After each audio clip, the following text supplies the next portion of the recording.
ఏం చేస్తానవరా నువ్వు? పొద్దు నుంచి సారే పోతుంది ఆడ ఈడ తుడుచుకుంటూ నవ్వుతావేమ్రా? అన్ని మీ నాన్న బుద్ధులే వచ్చినాయి. మీ నాన్న కూడా అంతే, కొంచెం కూడా బుద్ధి లేకుండా ఏం చెప్పినా నవ్వుతాంటాడు. చిచ్చే ఏమైంది నాన్న? అయ్యో రాక్షసు నేను కొట్టిందా? ఏంది మామయ్య సన్న బిడ్డను పట్టుకొని అట్ట కొడుతుంది మీ చిన్న కోడలు? చాలే కానీ రా, స్నానం చేపిస్తా. రారా వదిలక్క. ఎందుకు అంతగా కొట్టావు చిన్నపిల్లని పట్టుకొని? సార్లే నువ్వే చెప్పాలి నాకు. పిల్లల్ని నీ గొడ్డు మోదు దాన్ని నీకేం తెలుస్తుంది పిల్లల కథ. ఇటువా బాగున్నావు కానీ ఏం మాట్లాడుస్తున్నావు నువ్వు?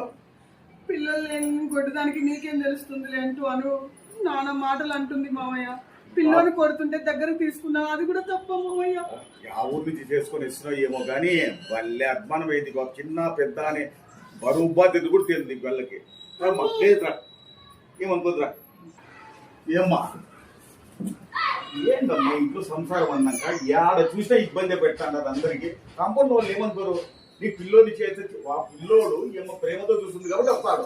నీ పిల్లోని కన్నావు కానీ చూసుకునే బాధ్యత ఏమి లేదు. అందుకే ఆమె దగ్గర పోతా అంటాడు. సంసారం చేసి కాంపౌండ్ లో ఎంత అల్లరి పడుతుంది. పైలిపా ఎవరన్నా ఏమని అనుకున్నాక అనవసరం. నా కొడుకు నువ్వు ముట్టుకున్నావంటే మాత్రం బాగుండదు.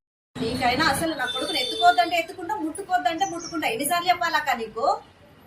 చెప్పుతూనే ఉంటా, నువ్వు ఇదే చేస్తూనే ఉండు. అంటే మీ అక్క కొడుకు నువ్వు తీసుకొస్తున్నావా అంటున్నారు. నా కొడుకు కాకుండా చేస్తున్నావు నువ్వు. వీడు చేసే పంచాయతీలే నాకు అని బాగున్నావు కానీ బాబు